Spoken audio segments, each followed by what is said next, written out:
O ito mga kabunyog, mga kababayan, hmm, pag-usapan natin itong counter, kumbaga wrist back ng Kongreso sa desisyon ng Korte Suprema. Maraming mga kongresista, maraming mga senador ang naghahayag ng pagkadismaya sa naging desisyon ng Korte Suprema doon sa motion for reconsideration tungkol sa impeachment ni Sara Duterte. Nagkakaisa naman sila, ah, kahit naman si Senate President Tito Soto ay nagsabi, siyempre ano yan, desisyon yan ng Korte Suprema. Ganon din naman si itong si Congressman Terry Redon. At yung iba pang mga kongresista at senador. Desisyon na yan ng Korte Suprema. Siyempre, hindi na hindi na pwedeng mag-appeal diyan kasi desisyon na yan. Kaya lang nadidismaya kasi napo-frustrate sa naging desisyon. Kasi mayroon ditong nakita ang ilang mga senador at kongresista na parang mayroong nangyari judicial overreach. Ibig sabihin, sumubra ang Korte Suprema. Saan sumubra?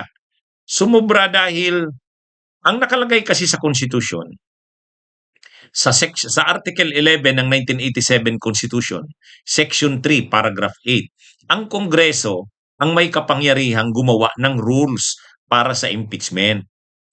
Hindi naman pwedeng ang Korte Suprema ang gumawa niyan. Una, hindi naman saklaw ng rulemaking power yan ng Kongreso, ay ng Korte Suprema. Ang trabaho ng judiciary, mag-interpret ng konstitusyon o ng batas. Hindi sila pwedeng gumawa ng batas. Hindi sila pwedeng gumawa ng rules. Ang rules nilang pwedeng gawin related lang sa authority ng Korte Suprema. Pero yung katulad nito na impeachment, hindi. Kasi yung mga miyembro ng Korte Suprema mismo, yung mga justices, impeachable officials. Ang miyembro ng Kongreso, ng Kamara at ng Senado, hindi impeachable officials. Kaya nga linagay sa kanila yung kapangyarihan ng impeachment. Ang pwedeng mag-initiate ng impeachment, House, yung Kamara. Ang magiging namang korte, ang magkakandak ng trial, Senado. O yan, exclusive na mga powers nila yan. Wala sa Korte Suprema yan. Wala sa Korte ang power ng impeachment. Ang pwede nilang gawin, mag-interpret ng batas, ng konstitusyon. So ngayon, ang nangyari, ang observation ng ilang mga senador, lalo na sila Senate President Soto, at saka ilang mga kongresista, pati nga si Ombudsman Boying Rimulye, naghayag na rin na parang nag-overreach, nagsumubra sa autoridad nila ang Korte Suprema. Bakit?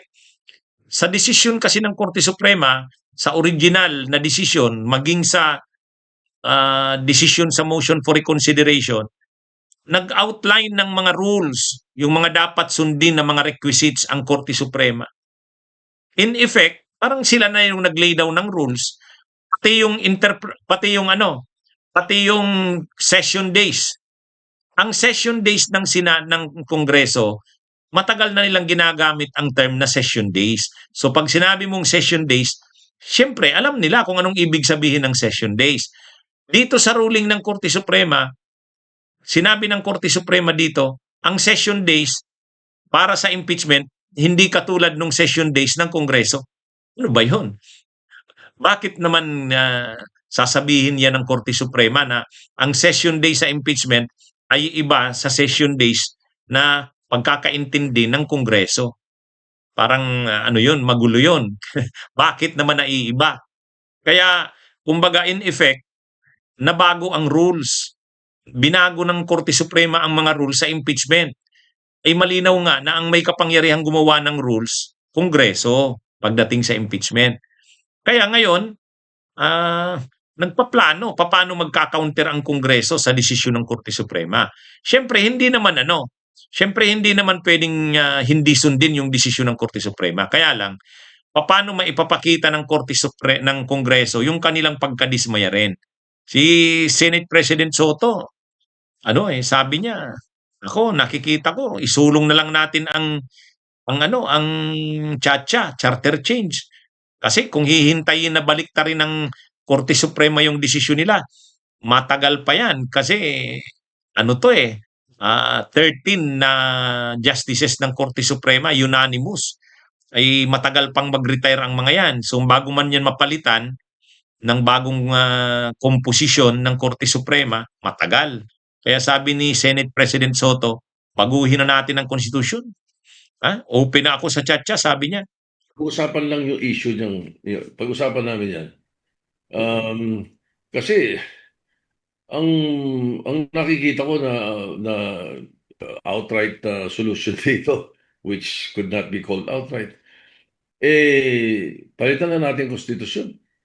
Baguhin na natin. Pagka ganyan, ano?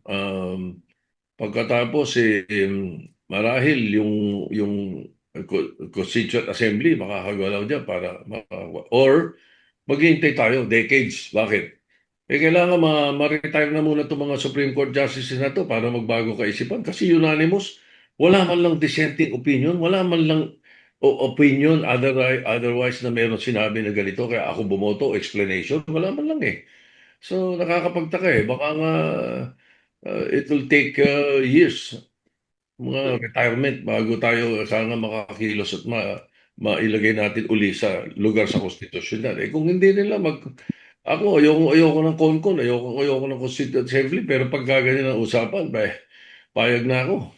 Kaya lang, ang sabi na dyan ni Congresswoman Laila de Lima, kapag ginamit na tuntungan ang itong naging desisyon ng Korte Suprema para magsulong ng tiyatya, ang problema, kapag sinulong mo ang tiyatya, pati term limits, papakialaman yan. So yun ang hindi maganda dyan sa tiyatya na yan. Pero, yun na nga, medyo kasi frustrated si Senate President Soto, kaya umaabot na siya na para makorek, para makontrol ang Korte Suprema, i-clip ang powers nito. Hindi pwede itong ganyan, katulad ng nangyari dyan sa kaso na yan ng impeachment. Kaya ito namang si Congressman Terry Redon, ang sabi niya naman, kasi sa desisyon ng Korte Suprema, parang nilektorahan ang Kongreso, ang Kamara. Sabi ng Korte Suprema, kailangang isaayos ng Kamara ang rules ng impeachment kasi masyadong mabagal. Nadidelay daw ang impeachment sa Kamara, napapatagal. Kaya kailangan mabilis na ma-resolve ang impeachment. Kaya naglagay sila ng mga rules. Ngayon, sabi ni ni Congressman Terry Redon, kahit naman ang Korte Suprema ang nakalagay sa konstitusyon, dapat ang mga decisions within 24 months. Within 24 months. Matapos matanggap ng Korte Suprema ang pinakahuling briefs saka memoranda, dapat within 24 months magdesisyon sila. Ma-resolve nila ang mga kaso. Sabi ni Congressman Terry doon, sila rin napakarami nilang desisyon, napakarami nilang mga kaso. Hindi naman nila nasusunod yung constitutional provision na within 24 months ma-resolve nila ang mga kaso. Kaya sabi ni Congressman Terry doon, sila rin kaya busisiin din kaya ng Kongreso. Pwede namang gamitin ng Kongreso yung powers niya kasi may powers ang Kongreso na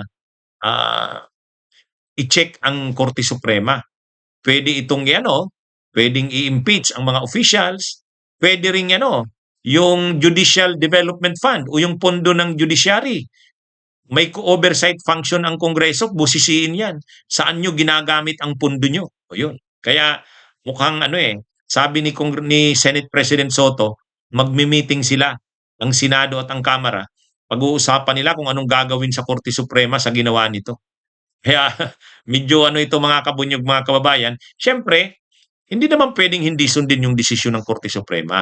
Kaya lang, ang sinasabi naman nila Senate President Soto at nila Congressman Terry Redon, kailangan may gawin din ng Kongreso para ipakita rin sa Korte Suprema kung paano yung frustration din, dismayado ang kasi parang lumalabas dito yung rule-making power ng Kongreso, yung paggawa ng batas, yung paggawa ng rule sa impeachment. pinakialaman na ng Korte Suprema. Hindi naman pwede kasi hindi nila power yun.